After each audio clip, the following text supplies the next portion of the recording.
I've always wanted to play. See, I've always wanted to play basketball. It's one of my secret ambitions, but I never could. I don't have that coordination to be able to play basketball, But I love to see people. My brothers both played. I love to see women athletes play, because it's extraordinary to me, because then I understand it a lot better. When guys play, it's so fast moving. I can't quite understand who's doing what or whose basket this is or whatever, but I love to see women play ball. I love to see it. In East Orange, it's my hometown. It's sort of like it's something that where young people, young women, young men, young children, can go and enjoy themselves during summertime. I mean, there's swimming on the other side. There's a day camp there. There's a lot of things that are happening. And this gives them some place to go and be spectators, like as if they're going out to the Meadowlands or whatever, just to go and have some fun. Yeah. Yeah, we sponsor teams, different people in the community, sponsor different teams. And I chose to sponsor one this summer. It's about just being a person, being real. And I think that's what my community appreciates about me, is that I can still go back and we can still talk and laugh and have fun. I think that if I had come trying to be the superstar, with the fur coat or whatever, the red carpet rolled out, I think that's when people react that way. You make them kind of want to attack you. It's like if you come normal, regular, and just like the person that you are, then they're not so so ready to jump you or they want to talk to you. Like everything's cool, everything's free, it's all right. I'm still a person, that kind of thing. Sure. Most of the Maryland, most of the you saw most of my friends. Well, not my friends, but just people that I know from the community. A lot of them still live there, a lot of them don't. A lot of them come back to play ball, a lot of them come back to just to see one another, just to say hi. It's a place of meeting, I think, especially during the summertime, when everybody's off. It's just a place to come to and, say hi to everybody, that kind of thing. Wow, this house is my house and I built it. No. I did this house. I bought this house about 3 years ago. I've just recently, about a year ago, really started to live in my house because I've been on the road a lot. During the time it was being done, interiorly and exterior, I was on the road. So I designed mostly what I did from off the road. I had the designers fly out, come and bring me materials, and colors, Before I left, I got the colors all together because I knew what I wanted. And from then, the young man who helped me, he would fly out with chairs. It was most incredible. There'd be chairs in my suite, and I'd be picking out, I'd sit in each one and try each one to see which one I love the most, But I actually did it from off the road. I really, put this house together with the help of my mother. We did it from off the road. And when I came home, which was December of '87, I believe. Yeah, that's when I moved in. I gave a party for my family, my mother's side and my father's side, and everybody came. So the day that I gave the party was the first day that I had actually walked inside my own home, done and everything. So it was really, really exciting, to walk in with everybody and I was looking like everybody else was. I was like, whoa, isn't that beautiful? Ooh. But I just started to really, really learn it, really live in it and feel it as my home. That's right. That's where she lives. She lives in the basement. Most of what I really wanted was my home. I wanted a home. Um, Everything else that Whitney Houston is and has become, I wanted a special place for that. So, and I didn't think I was trying to separate the two. I just think that I knew I didn't want them mixed in together, because I think it's kind of confusing, after a while. But I wanted, a home. I wanted my home to feel like my home. It's someplace that I could go away from the business and away from the, the entertainment and all that craziness that goes on in my world, and just be at home, like I remember when I was growing up, a home. I do that sometimes. it's so funny because today is like really the first day that I've been back to East Orange. I mean, in a long time. Um, Today's the first day I really drove my car. I haven't really been out, you know. I've been recording, which is part of the reason why. But I do that sometimes. I lock myself up in here, and this is where. But I don't feel locked up because I can feel like I can always go out, you know. But I'm comfortable here. I like this space of mine, you know, and I have a lot of room. She sure did. My mother, well, she raised us in church. You know, for a while, I know because it's a family tradition that church was a part of our life. You had to go to church whether you liked it or not, you know. But as growing up, I loved it. I loved going to church. I loved to sing. I loved the choir. I loved the whole excitement of going to church and you know, that feeling there. Let me try to explain it to you. Okay. On Sunday, let's say Sunday, for instance, there's an 8 o'clock service. There's 11 o'clock service. There is sometimes, well, you have the afternoon basically off, and then there's an evening service, like 5-ish, 4-ish, 5-ish, something like that. And the way that we services run, it's all about a praise. You know what I mean? It's a constant praise. You know, and it's very loud. It's joyful. We can't contain ourselves when we're singing. It's like you just have to let this feeling go. You know. Basically, I think that is, if there's any difference between the way people,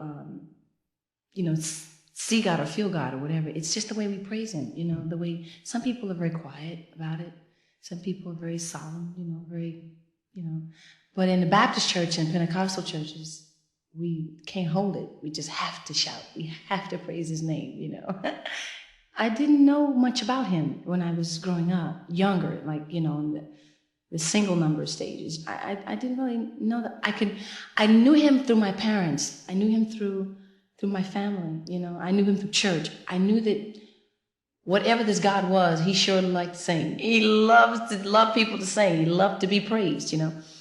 But as I got older and I started to experience life on my own, there are a lot of things that I understood better, and a lot of things that my relationship with God became closer, and I felt Him inside of me, and I got to know Him that way, you know, through my own experiences, through my own life, you know.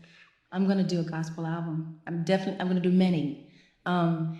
It's something that I can't avoid. It's my root, you know. It's where I come from. It's what I love the most, really, about music. It's my first introduction to music. So, yeah, I'm definitely going to do that.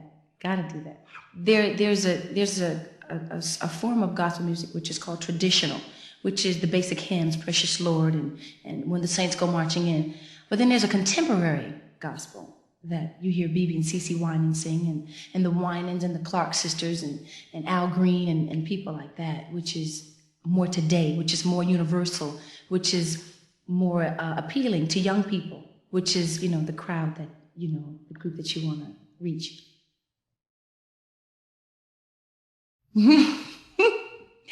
I don't know. Maybe the secret is maybe I have experienced it in some way or another. But even if I haven't, somehow I know someone has.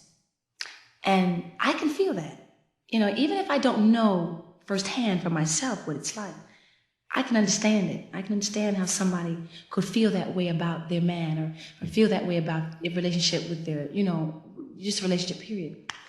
I can understand that. So maybe it's because I do understand it, you know, even if it's not my own experience. I'm sure somebody is experiencing it. So I put that emotion. I feel people. I try to feel what people are going through. And I'm a person. So basically what I go through, we all go through. Absolutely. You know how how I really know that a song is very special? When I can take it and I can relate it to my human nature, but also my spiritual nature. All the man I need. The words are, I used to cry. I used to cry at night, but that was all before he came. I used to cry myself to sleep at night, but that was all before he came. Da-na-na-na-na-na-na. But he fills me up, he gives me love. More love than I'll ever need. He's all I've got, he's all I've got in the world, but he's all the man I'll ever need. You know, for me, I can relate that to my God, you know. There is a love when you know the Lord, when you know God for yourself, that no man or no human spirit can really fulfill. It's a spiritual thing. It's coming from God, you know, which goes far deeper than the human love for me, you know. But All the Man I Need is a perfect example of how I listen to the lyric, and lyric that is most appealing to me are lyrics that talk about love, whether love gone bad, love good, love indifferent, but you can still feel the depth of it. You know what I mean? It's just not singing about a relationship, you know, or just, you know, oh yeah, he hurt me, he loved me, and he's gone now, you know. But it's what you've conquered, you know what I mean? Victory, you know, what you come out with, the strength, you know. Yeah, I was hurt and I was there, I was sad about it, but hey, life goes on. My mother raised me to be a strong person, you know, to stand on my own, you know, to be independent, to never look for anybody, to depend on anybody for anything, you know, depend on yourself, you know, and love God and trust in God. And, you know, she raised me that way. She used to always say, you know, especially when I hit about 16, she used to always say, you know, you're not going to make it to 17. I can feel it. I'm going to kill you. But, you know, you go through that with your parents. You know, I did with my mother. I didn't want to listen to her. Everything she said was like, oh, you don't know. You don't know what you're talking about. This is my life. I'm experiencing this. How do you know? I'm experiencing this situation. You're not experiencing this. Little did I know that she'd already been through that, you know. But, you know, when you're a teenager growing up, you think you know everything, you know, because it's so brand new to you. You think, oh, I got this, you know. But that's when she wanted to kill me, when I wouldn't listen to her. I wouldn't obey her. I think, you know, when I turned 19, I moved from my mother's home. I got real grown up, and I said, well, I'm going to move because I can't live with these rules, and you can't tell me what to do anymore, and I'm a grown person.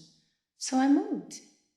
And I cried for 2 days. I cried for 2 days. I didn't realize what being on my own really was.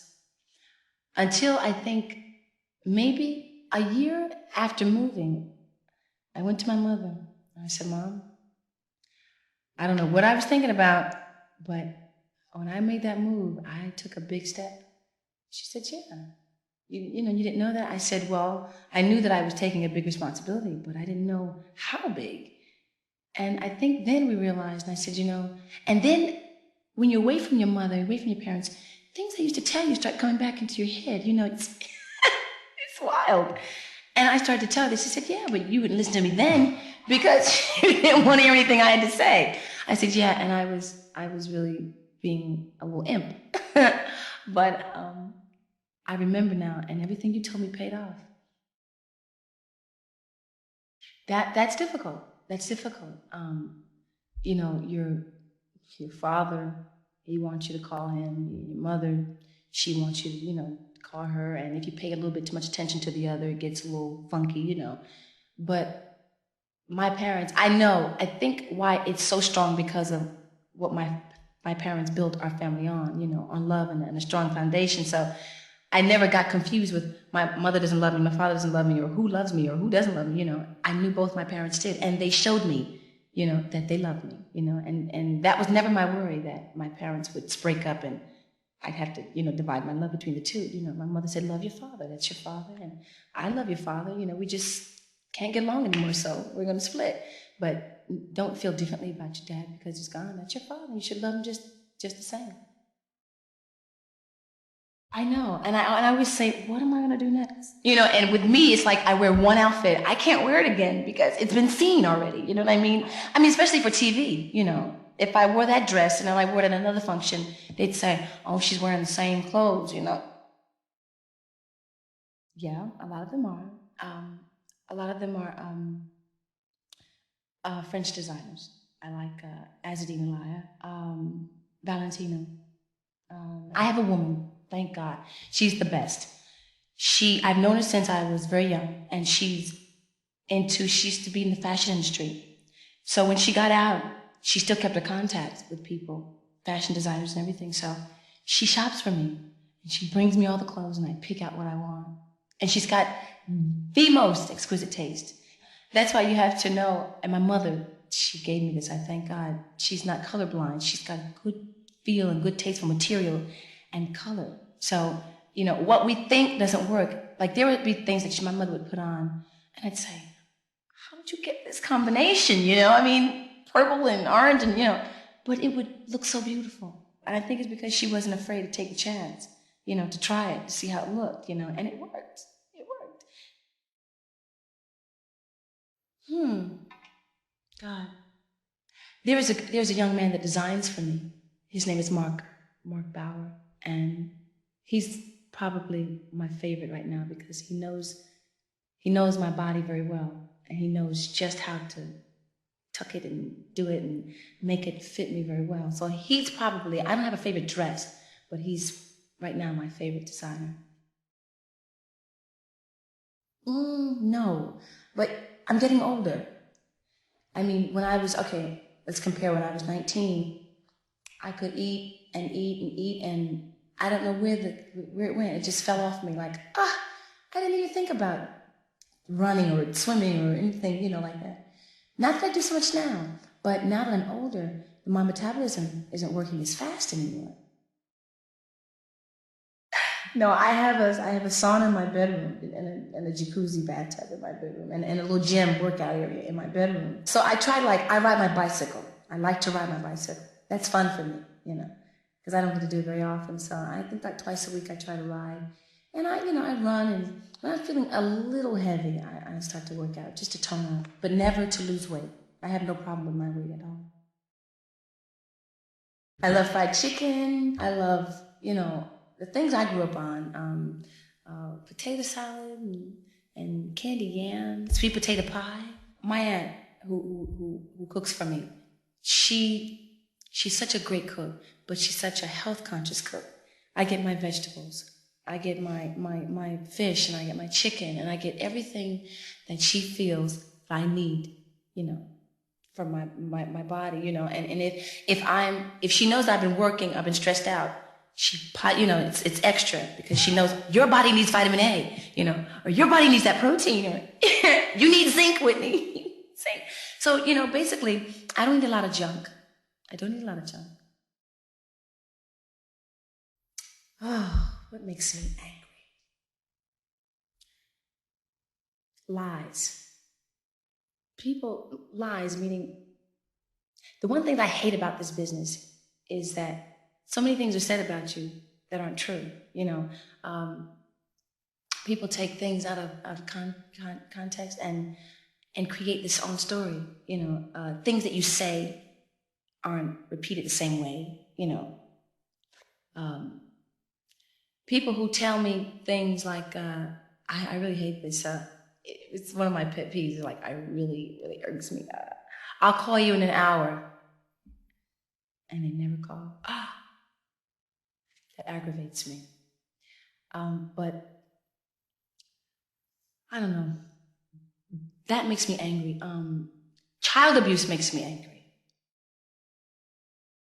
Because for children, it bothers me that children who are helpless, who depend on adults for their security and for their care and for the love. It bothers me. It makes me angry. I've seen children that have been abused, kids growing up in my neighborhood. A lot of them were abused. You have a situation where, let's say, the mother takes in a boyfriend, the mother takes in a step-husband, or his husband and stepfather to the child, and they don't get along. I have a lot of my friends didn't get along with their stepfathers, and were hit, hit a couple of times, beat, thrown out the house. That kind of thing. Pretty tough, yeah. Yeah. We lived in Newark first. And then the riots took place, the 60s. And oh yeah, absolutely. I remember lying on the floor and eating off the floor.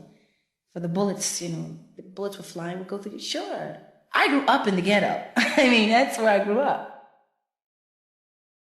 Well, after the riots, my mom and father worked so hard to try to get us out of there. And they did. And then we moved to what was called basically a middle class section, middle class black people and a mixture of white people.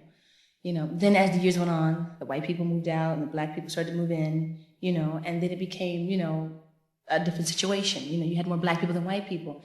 And you had people coming in from New York, coming in from Newark, which, you get different mentalities, different tempers, different angers, different this, And it made it a little rough, it started to get a little rough. And then we had gang fights, gangs coming in from across the town, coming over to our part of the town because a guy messed with his sister. His sister has 10 brothers, and 10 brothers come across town. That kind of fighting, that kind of violence. Nothing really heavy.